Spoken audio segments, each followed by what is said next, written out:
Yeah, yo, it's about Cardiac WCC, man. I'm back in the building there. That's real. How y'all been? How you been well? How you been? Take care of yourself, loving yourself. Eating healthy, drinking your water. Doing what you need to do to become a better person. Journal, all that type of stuff, man. Today we got Tees and Harris. Kids don't watch cartoons anymore. Yeah, unfortunately, I feel like if you wasn't born in the late 90s, early 2000s, my nigga, like even like the early 2010s, like you missed out on greatness, real shit. It's just saying how like we would have never thought this would have, you know what I'm saying, came to this. I don't know how to explain this shit. Like everything just had way more color and life to it. But these energy vampires just sucked all the color and shit from everything, my nigga. Like everything is more dull now, and colors mean a big part in life too. That's why you gotta learn about colors and shit too, because they play a big role. That's why another reason why they took them out as well. I'm telling you, this shit, it's so deep. How crazy how deep a lot of this shit is. The rabbit holes you can go down, but yeah. RP to peak cartoon though, because it used to be, I'm talking about back to peak, just playing, my nigga, all day and night. Now it'll be it's a rare gem to see somebody with a cable box watching some damn TV or some cartoons, to be specific. You feel me? Now you got all these platforms that could, you know what I'm saying, put it on there, but I mean, still people don't watch it as much because, you know, cartoons don't hit the same no more, man. But anyway, look at this banger. Cartoons and TV shows that raised us are gone. And I'm not just saying that because we're older, but the era in which Nickelodeon, Disney Channel, and Cartoon Network dominated kids' TV screens is no longer. And it's essentially been replaced by streaming services and streamers. And it's just a lot different than how we were growing up. And look, I know we're older, I know we're not watching kids' TV anymore, but the idea of traditional TV is actually dying. You know, the days in which you would sit down on your couch, look through the TV guide, and just find whatever was on, that isn't really a thing anymore that kids do, because now all the media is right in front of their face. You can look it up on YouTube, you can go on streaming services, you can look it up on your iPad. But the idea of kids not being able to consume media 24/7 is declining. And because traditional TV is dying, so are the experiences of it. I mean, think about something as simple as Saturday morning cartoons. Those were one of the most peak things of my childhood. You roll out of bed, you go eat breakfast, you sit in front of the TV, and you watch your favorite cartoons or TV shows. Don't let it be a sleepover too, nigga. Oh my god. With your favorite cousin or some shit, my nigga, y'all niggas just play the game all night, nigga. Wake up, nigga. You wake up either, you feel me? Either your cousin waking you up, nigga, or you up before your cousin, nigga. It's still low key dark, nigga. You know what I'm saying? You in a big ass bowl of cereal. Even if it was to the point where you was younger, I ain't gonna cap. I used to be the type to put sugar in my cereal. Before I really got, you feel me, way more strategic on how I eat. Cause you start realizing what the fuck they be putting inside these damn foods and shit. Like, man. Talking about a little bit of sugar on the cereal too, my nigga. On the Frosted Flakes, Captain Crunch, all that shit, yeah. I used to go crazy with it, man. Those were the times, my nigga. And gaming was lit too, nigga. PS2, nigga. All type of games out. Talking about you could never get bored of the game, nigga. I'm talking about any type of game was created back then. Now you don't create shit. Or even something like waiting all week for an episode of your favorite TV show to drop. Like, you know the episode's gonna come out Friday as soon as you get home from school, so you're anticipating it all week, you're so excited, you're talking about it with your friends, and then when you get home on Friday, you sit down in front of the TV and you watch it. And those two experiences, they built our childhood. So today we're gonna take a trip down memory lane and look back at how it was watching TV and the different experiences of our childhood and kind of compare it to what kids experience now. Alright, so first, let me just paint the picture and rewind back to a Saturday morning when we were growing up, because there was no better feeling than Saturday morning cartoons. So you can just close your eyes and picture this. It's a Saturday morning, you wake up around 8:30 or 9, you roll out of bed, you're still in your pajamas, and you go into the kitchen to find yourself some breakfast. You grab a bowl, and then you find your favorite cereal. Maybe it's Cookie Crisp, maybe it's Cocoa Puffs, maybe it's... Nigga. Cookie Crisp used to go so crazy, bro. Oh, and then you find Cookie Crisp and fucking Reese's Puffs, nigga. What else? I'm missing something. I know Lucky Charms hit. Honey and the Cheerios was good, my nigga. And I was a Raisin Bran nigga. Raisin Bran good as shit too. Y'all sleep on that. I ain't gonna lie. What else? Man, bruh. I'm talking about all type of cereals and shit too. Like everything was just, you had everything. You had everything back in the day, man. And your favorite cereal. Maybe it's Cookie Crisp, maybe it's Cocoa Puffs, maybe it's Fruit Loops, or even Lucky Charms. You place your bowl on the table, you fill it up all the way with your cereal, and you grab the milk from the fridge, you dump it in your bowl, and then you find a nice blanket and you sit in front of the TV. And as you're sitting in front of the TV, you wrap yourself in the blanket, you find the TV remote, and you just start looking through the channel. Maybe you're going on Cartoon Network first, or Disney Channel, or looking at Nickelodeon. But you're trying to find one of your favorite TV shows. And once you find your show, you are looking at Nickelodeon. But you're trying to find channel. Like, we got to sit here for a minute and look at this shit, bro. Do y'all remember, didn't there used to be games and shit on this O2? You could play games on the fucking, bro. Nigga, man.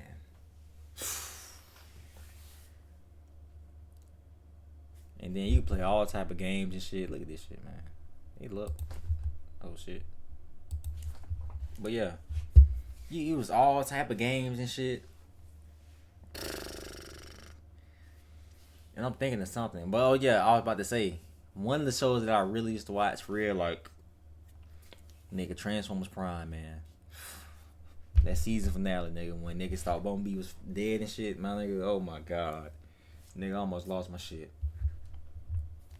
Maybe you're going on Cartoon Network first, or Disney Channel, or looking at Nickelodeon, but you're trying to find one of your favorite TV shows. And once you find your show, you sit down and you watch and enjoy. The house is calm, you're relaxed, and you're just enjoying yourself.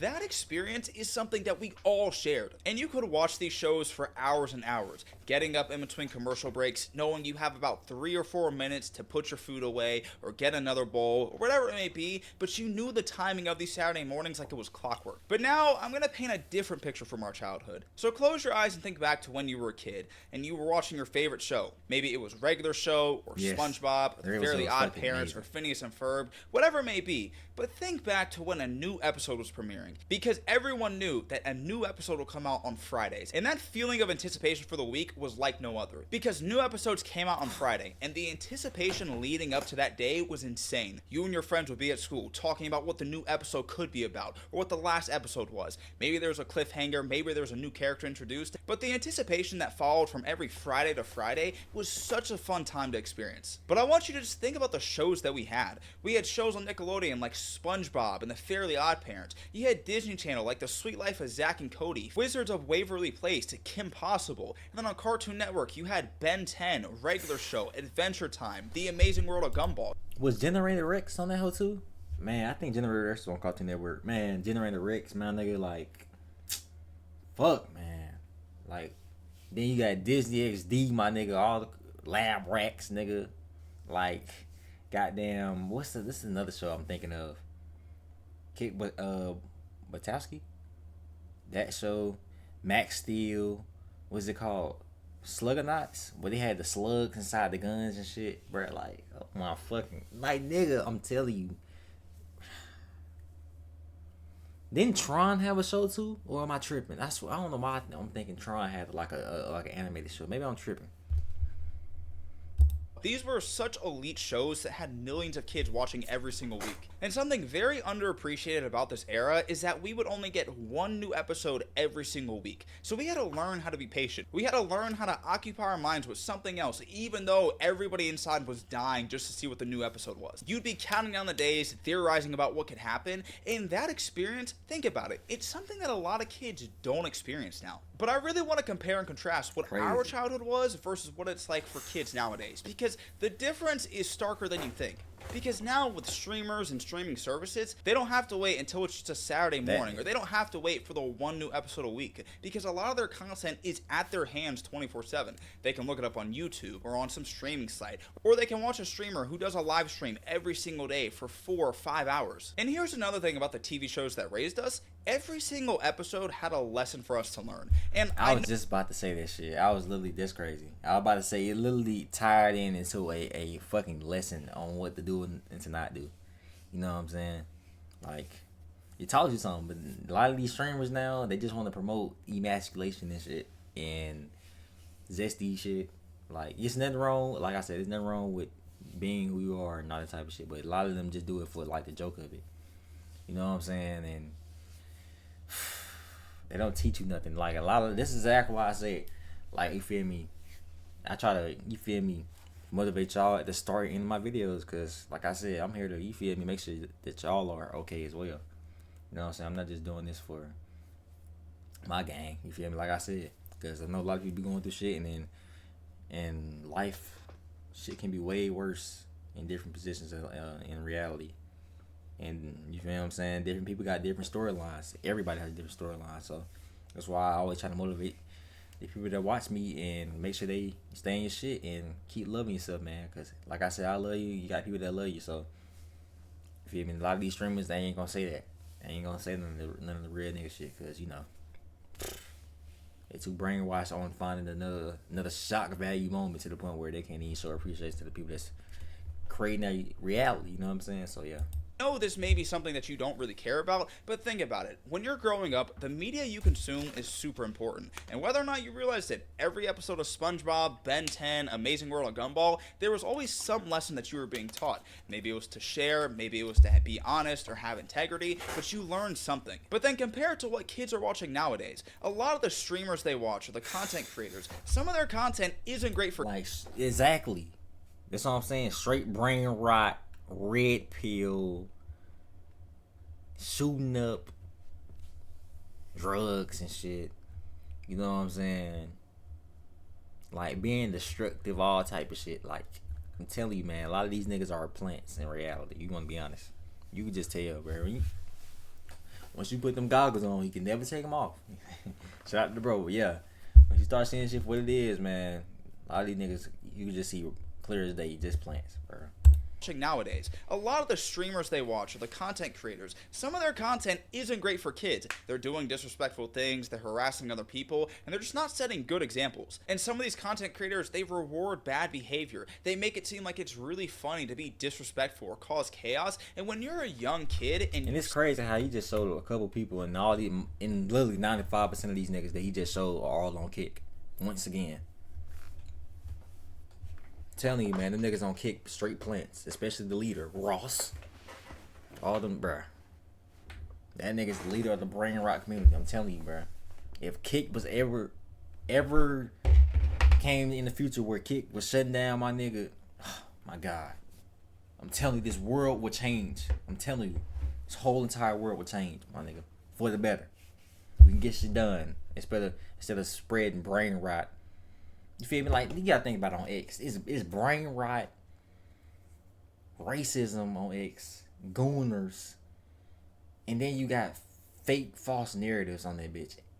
And then, did I say racist too? Like, you know, that's the go-to app and platform for these kids and as well too. So once they get exposed to all that freaky shit on Kick and weird shit, crazy, bruh. And they're just not setting good examples. And some of these content creators, they reward bad behavior. They effect that it has on kids. Because whether or not you realized it, the lessons we learned in our childhood TV shows, they actually did shape us as people. It taught us to be honest and how to share and how to just be a good person. But some kids nowadays are watching content that's leading them down a dangerous path.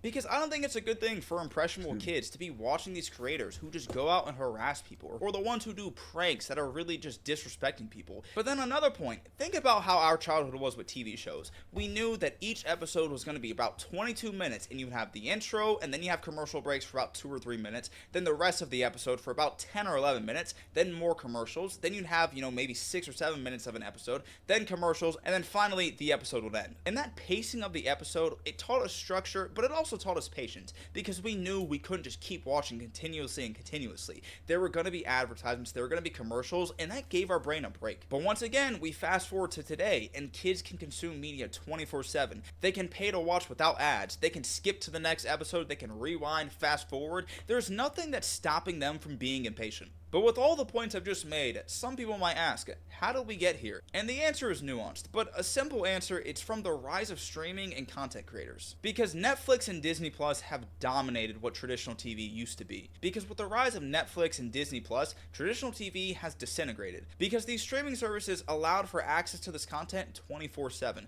which was such a big difference from traditional TV. Because before, you couldn't just watch your favorite cartoon whenever you wanted, you had to see when it was playing, when the schedule was on the TV, look at the guide. But now you can just go on Hulu, go on Netflix, go on Disney Plus and watch your favorite show. And because of that, it kind of killed the routine of traditional TV. It killed the buzz of Saturday morning excitement. It killed the anticipation of waiting for a new episode every single Friday. And because streaming services took over, you saw the adjustment that had to be made from these networks. Cartoon Network Facts. shifted, Disney Channel. Facts. Then once these streaming networks came around, cable went straight the fuck down, nigga. I'm talking about, nigga. When that shit came around, nigga, my cable box was collecting dust until I told my dad, I'm like, Dad, I don't even need this shit no more, bro. Like, you know what I'm saying? We literally got all of us, I think, you feel me, in the house got, like, you feel me, our shit removed, because, like, ain't no point of using it no more. Ain't nobody finna watch no damn, I think we got, like, one cable box, but, like, in reality, ain't nobody finna really watch it. Come on, man. Like, you know what I'm saying? It's sad, but it's true. Channel shifted, Nickelodeon shifted. They're not producing the same content they once did, but they also don't have the resources or the audience that they once did also. And along with streaming services, you had content creators who found out that they can make a lot of money by doing really stupid things. And let me say this, not all content creators are bad. I'm a content creator myself. But the thing is, when we start rewarding bad behavior, and especially when it comes to younger streamers who just do really stupid things, little kids are their primary audience, and that sets such a bad influence on them. Yeah. But then also you have YouTube, and YouTube's a great thing, but YouTube is not what it was when we were growing up, because there's so much content now, there's so much media, there's such an influx of what kids can access, and that just adds to the problem that has caused traditional TV to decline. So with all that being said, I'm not saying everything was perfect when we were kids. I'm not saying that we were better than the kids today. And I'm not trying to be like the meme where it's like old man yells at clouds, because I'm not trying to be that guy. But I want to make the point that traditional TV has died. And I think it's had negative consequences on kids. Because watching TV, it did teach us life lessons. It did teach us how to be patient. It built excitement, it built anticipation, and there was just a different energy about it versus what it is today. The storytelling was better. I feel like people actually cared for what was being produced. And when you compare it to what kids are watching nowadays, it's just kind of sad to see that what we grew up on doesn't really exist anymore. Bundle home and auto in your... Facts, man. Sad, but unfortunate. Very sad, but you feel me? Very sad and unfortunate, but it's true. Shit, just don't hear the same no more, man. I'm telling you, you used to be able to watch all type of shit, bro. It was channels on channels on channels of cartoons. You could just watch real deal, like, creation and art. Now you don't get that no more. You know what I'm saying? You just get AI bullshit for the children and brain rot streamers that's just leading the youth into just doing stupid shit and ruining their lives, you know? So that's another reason I want to do content. I'm like, I grew up off watching real niggas on YouTube, you know what I'm saying? So I ain't finna sit up here, hey, these fucking brain rot streamers able to do what they do, and YouTube is able to do what they do, I'm gonna do what I do, you know what I'm saying? Which is to entertain, spread real information, and also spread love to the people that need it, you know what I'm saying? So, like I said, I love y'all, man. Tell me stop by the video, like, comment, share, subscribe if you're new. And yeah, man, it's Bro Carter, WTC, I'm out of it, but y'all stay safe. I love y'all. Till next time, man, I'm out.